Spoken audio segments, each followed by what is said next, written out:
সৃজন, আমরা শুনলাম তুমি নাকি প্রাক্তন সর্বভারতীয় সাধারণ সম্পাদক এসএফআই এর হতে চলেছো।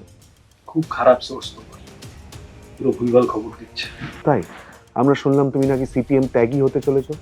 খুব খারাপ সোর্স তোমার, ভুলভাল খবর দিচ্ছে। আমরা শুনলাম যে অনেকেই নাকি দল ত্যাগ করতে চলেছে এই মুহূর্তে। খুব খারাপ সোর্স তোমার, ভুলভাল খবর দিচ্ছে। আমার মনে হয় দায়িত্বজ্ঞানহীন, হঠকারী এবং কি বলবো সুইসাইডাল কাজ হয়েছে। এটা কিছুদিনের মধ্যেও নিজেও বুঝবে। চলে যাওয়ার আগের দিন অব্দি কথা হয়েছে, শেষ চেষ্টা করে গেছি যে ফিরে আয়, থেকে যা। যারা এতদিন আমার কাজ দেখে মনে করছে তারপরেও যে সৃজন তৃণমূলে চলে যেতে পারে, মাথার সমস্যা তাদের, সমস্যা আমার নয়। আমি মনে করি এখনো এই প্ল্যানেটে, এই গ্রহের মাটিতে গরিব মানুষের, শ্রমজীবী মানুষের মুক্তির মতাদর্শ হচ্ছে মার্কসিজম। আমি 24 বছর বয়সে সিপিআইএম এর রাজ্য কমিটির সদস্য হয়েছিলাম। 24 বছর বয়সে। সূর্যদা তখন সেক্রেটারি। বৃদ্ধতন্ত্রের ফালতু অভিযোগ করলে হবে?